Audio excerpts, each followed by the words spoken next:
tako posebnem večeru in s tako udeležbo, seveda, Pedro si to vsekakor zasluži, zato ga med nami prisrčno pozdravljam, mu segam v roko v imenu vseh.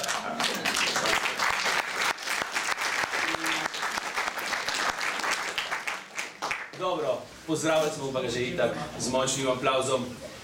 Zelo se mu zahvaljujem, da pač si je vzel čas za nas v teh dneh obiska ob priliki predstavitve novega filma Pedro Opeka Dober prijatelj. Včeraj na predpremieri smo nekateri izmed navzočih imeli priložnost, verjetno marsikdo tukaj je bil sinoči tam, drugi si boste pač imeli priložnost ogledati film na božični dan, na večer božičnega dne, ob 8. zvečer bo prvi program Televizije Slovenija predvajal prav ta film in mislim, da je enkratna priložnost, da preko dela Pedra Opeke mi kristjani nagovorimo to slovensko javnost, ki je še kako potrebna, še tako sušna, tako potrebna te duhovne vode, ki jo Pedro svojim zgledom med nami prinaša. Jože Možina, Jože Jaglič sta organizatorja obiska, zato se jima res iskreno zahvaljujem. Jožeta Možine tukaj ni, se pa Jožetu Jagliču za kamero prav lepo zahvaljujem. Ob množici intervjujev, menda jih je bilo 20 v teh dneh, si je vzel čas za srečanje z naročniki, z bralci, s prijatelji tednika Družine in vsi ljudje, ki ste se pač odzvali temu vabilu. Radi bi še povedali, da v sodelovanju Etike Studio Fosa Jožeta Jagliča po predvajanju filma na Televiziji Slovenija Založba Družina načrtuje izdajo tega filma v DVD obliki, preko katerega bomo tudi podprli skupnost Takamasoa. In zato je ta večer še tako pomemben in smo ti res, Pedro, iz srca hvaležni, da bomo lahko to delo v polnosti tudi v dobro Takamasoa in v dobro nas lahko izpeljali. Torej, prostite, če včasih se približam preveč mikrofonu, pa imam zelo močen glas. Večer naj bi bil neformalne narave. Jaz imam sicer kar nekaj pripravljenih vprašanj, kar par stvari me zanima. Zbrali smo se, da se za dobro urco in pol usedemo s Pedrom in malo poklepetamo. Jaz bi tu bil le posrednik, ki omogoča, da bo pogovor stekel, kolikor se da dinamično in narejeno. Upravičujem se pač vsem ljudem, ki ste tam v preddverju, a ni šlo drugače. Zadnjo minuto smo se odločili za to novo obliko razporeditve sedežev in stolov, da bi omogočili tudi pač poslušanje, če ne že gledanje tega pogovora vsem tem, ki ste v preddverju. Torej, lepo vas pa prosim, da kdor ima kakšno vprašanje v teku pogovora, da kar dvigne roko, bom skušal gledati in biti pozoren na to, če ne se pa kar oglasi, da bomo v resnici lahko vsi nekaj imeli od tega pogovora in da bo dinamičen, da bo življenjski, kakor je življenjsko, resnično življenjsko delo Pedra Opeke. Torej, ne še to na koncu povem, predpostavljam si, da misionarja Pedro Opeko vsi nekako poznate, poznate njegovo delo za revne in zapuščene na smetiščih predmestja prestolnice Madagaskarja. Zato se bom izogibal predstavitvenih vprašanj. Bom šel čist temeljnim vprašanjem, ki zadevajo tudi naše življenje tukaj v Evropi, čeprav nekako daleč, afriški realnosti pa vendar v marsičem zelo blizu. In Pedro bi začel s prvim vprašanjem, razen če bi ti hotel recimo v teh prvih minutkah kaj posebnega izraziti, povedati, še predno te na... Ja, red bi najprvo se zahvalil tebi, Tone, kot uredniku Družine in vsem tukaj, ki so tukaj prisotni danes, v tej sobi in v sosednji sobi, Seveda, da slišijo v sosednji sobi, ne? Ja, lahko izdajo kakšen glas, da jih slišimo, če ne drugega. Vsekakor, ko sem vstopil v... Ja, ploskajo, slišijo. Krasno, hvala lepa. Ko sem vstopil zdaj v to galerijo in vidim vaše poglede, jaz se mislim, kaj pričakujejo od mene vsi ti pogledi? Jaz nisem noben mesija, noben prerok, nimam nobenih čudežnih receptov, ampak sem pripravljen z vami deliti, kot je rekel Tone, da skupaj poklepetamo. Iz naših izkušenj, če lahko kaj povem, kar vam je lahko ogrelo srce, pa mislim potem, da bomo kar uspeli skupaj. Ker je izgovor obiska film in ker smo si sinoči ogledali nekateri, spet ponavljam, pred premiero tega filma, in je še sveže nekako v spominu, verjetno tudi v tvojem spominu, tudi doživetje sinoči, bi začel z vprašanjem, ko si se takole gledal v ogledalo filma, v zrcalo filma in videl 20 let dela in še več, še druga desetletja pred tem uradnim delom za Kamasuo. Kaj si videl, kaj te je posebno nagovorilo, ti dalo misliti ob tej slovenski publiki, ki je to gledala?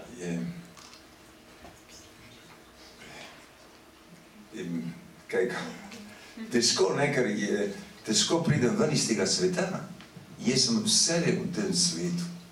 Pa tudi če potujem, tudi če sem v drugih državah, tisti svet je vselej z menoj. In brez doma, ko ga vidim tukaj v drugi državi, z drugo publiko, tiste slike me nagovorijo in ker so slike naravne slike, to ni nič ponarejenega.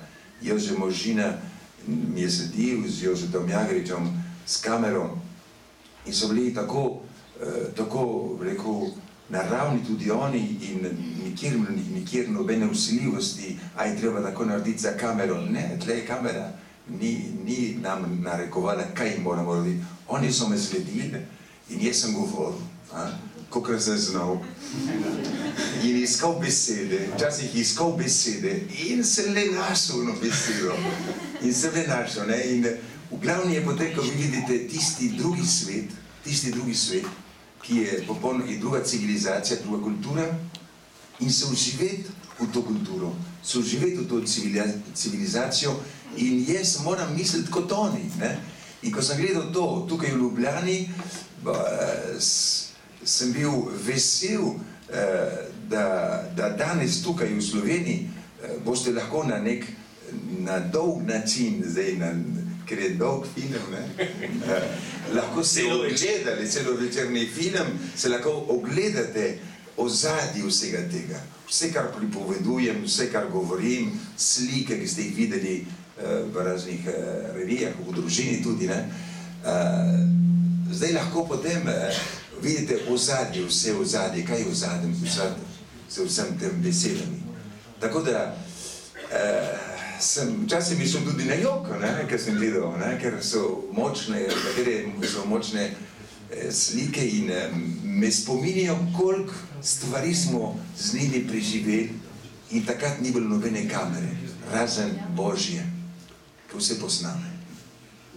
In ker je bilo v najhujših trenutkih, nismo imeli nobene kamere. In to so pa naše skrivnosti, ampak sem bil vesel, da boste lahko tudi tukaj v Sloveniji, tisti, ki se zanimate za to delo in za delo misionarjev, lahko gledali in z nami zaživeli. Film nekako pušča brez besed, in ti si rekel v zaključku filma, ta film se meni v torek, ne vem kdaj, ko se boš vrnil tja, nadaljuje. Za vas je tukaj filma konc, za mene se pa ta film nadaljuje vsak dan, kot si zdaj pravkar omenil ob začetku. Zdaj,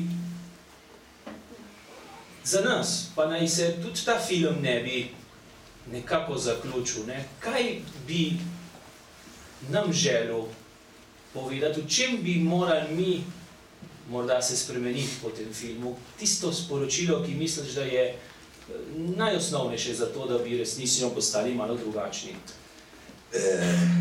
Ta film je izraz enega izziva, ali pa to... Hvala lepa. Pravijo, da zunaj ne slišijo na tisti mikrofon, da dela samo talja, razen če je zdaj, recimo, bi morala delati. Zdaj so neki predstavili.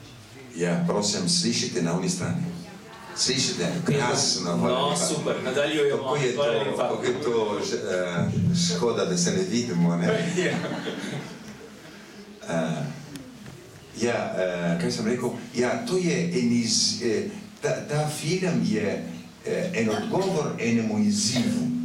Jaz sem bil v neki prelomnici pred 92 leti, ko sem prišel iz juga, iz jugovzhoda, kjer smo delali slovenski misionarji in kjer je bilo zelo težko področje zaradi podnebja, ker tam je bilo vroče, je bilo vlažno, voda ni bila pitna voda. Veste kaj, ko sem prišel tja, sem bil star, prvič sem bil star 22 let. Jaz sem dvakrat prišel na Madagaskar. Prosite me. In sem začel na novo življenje, en nov način življenja tudi, ne?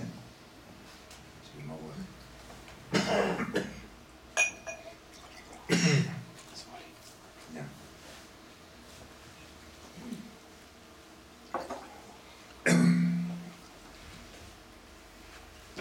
Si pravo, da si začenjal novo življenje. Ker zdaj se gre, da se iskreno govori, ne? Zdaj se ne zmišljujemo, ne? Zdaj samo zares govorimo zdaj. In kako bi jaz vas zdaj uspravil v moj svet? Kako vi, ki ste rojeni v Evropi, ki živite v Sloveniji, ki imate vaše težave, vaše probleme, vi imate vaš način molitve, imate vaš način verovanja. Jaz sem rojen v Argentini. Jaz sem glede tega bil prežet z latinsko-ameriško miselnostjo glede izražanja vere, ki je drugačna, ne? Predvsem vera je ista. Verjamo v istega Kristusa, v istega Jezusa, ampak tam naš Jezus je bolj vesel v Latinski Ameriki, veste?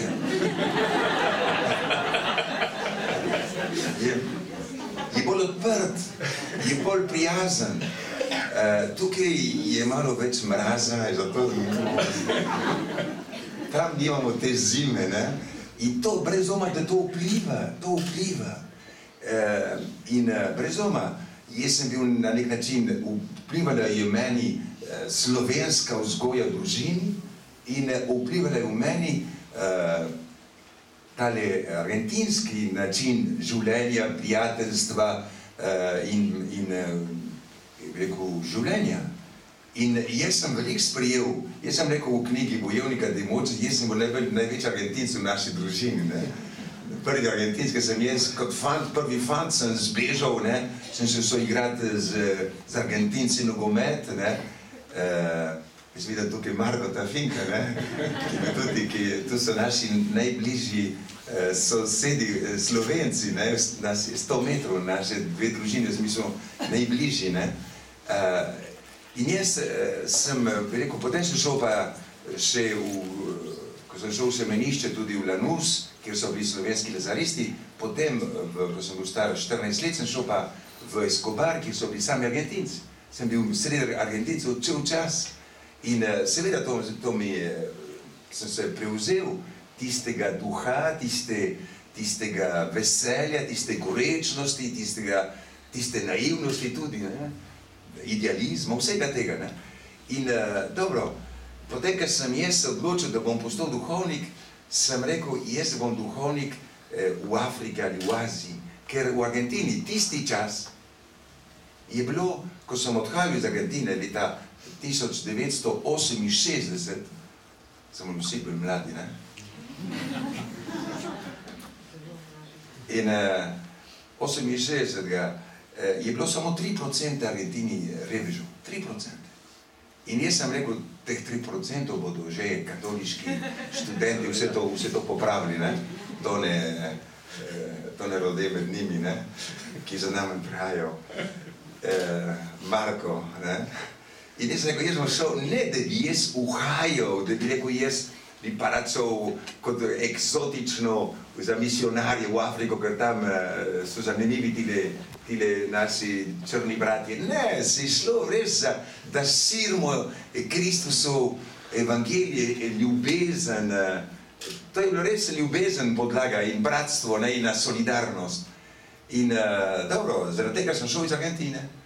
In ko sem prišel na Madagaskar, brez doma leta 1970, ni bilo turistov. In iz Argentine sem šel celo z ladjo jaz v Evropo prvič. To se pravi, da sem še prejšnjega stoletja, ne? Kdo se je vozil z ladjo? Naši predniki, ne? Kdo se vozimo z avioni, hitrimi vlaki, ne? Torej, to je čas, kjer se ni veliko potovalo. Če si potoval, je bilo res en velik vzrok, da si potoval. Moj velik vzrok je bil, da sem šel, ker sem član misijonske družbe, mi je ta misijonska družba omogočila, da sem postal lahko misionar.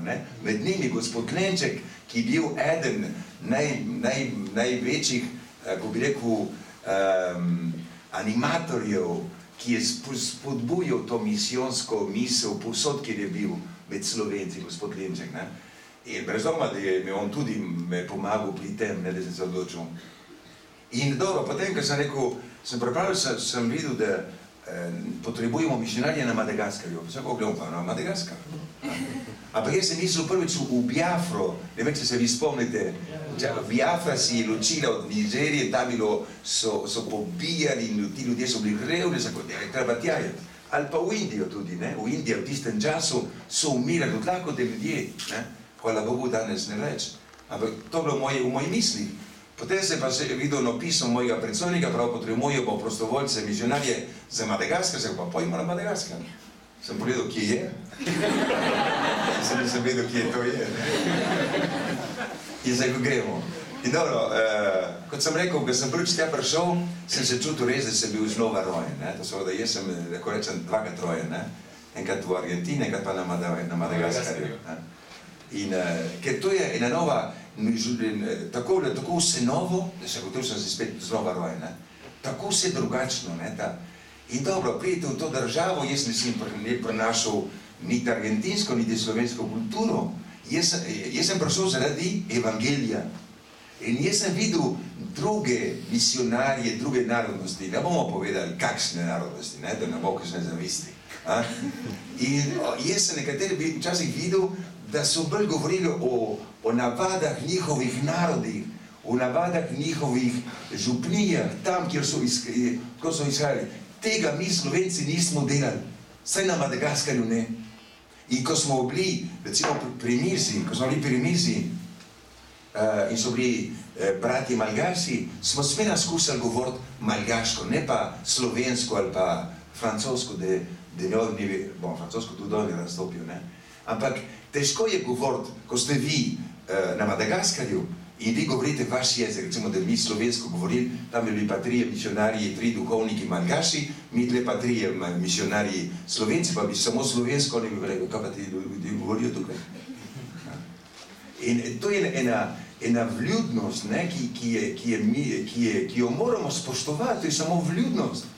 Saj smo pri njih in če znamo njihov jezik, ko smo skupaj, moramo govoriti njihov jezik.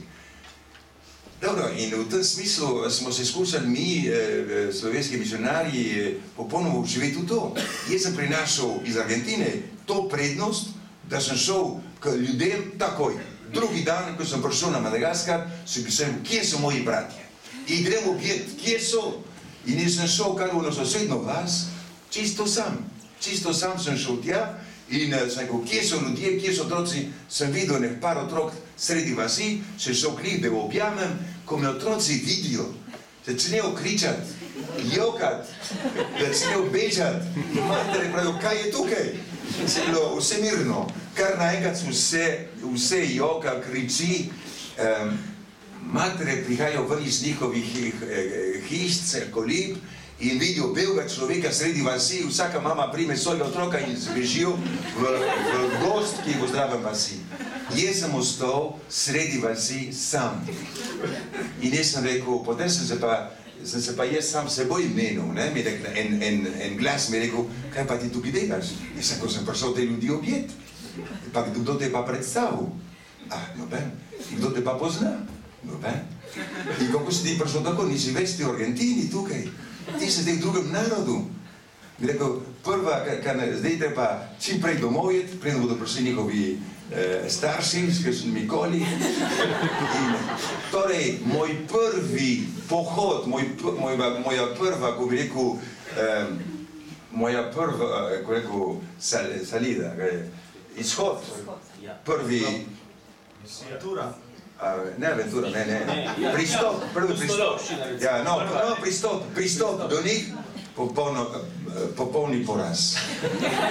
Prvi pristop, popolni poraz. Drugi dan. In takrat sem jaz zastopil, takrat sem jaz dobil eno klofuto, da sem se zavedal, da nisem več v Argentini, kjer bi šel vse ljudi ubjet, kjer bi še rekel, jaz sem vaš brat. Jaz sem zastopil, da takrat sem rekel, ti moraš zdaj tukaj se prilagoditi njihovem življenju, njihovem navadam, ne pa oni mojim navadam.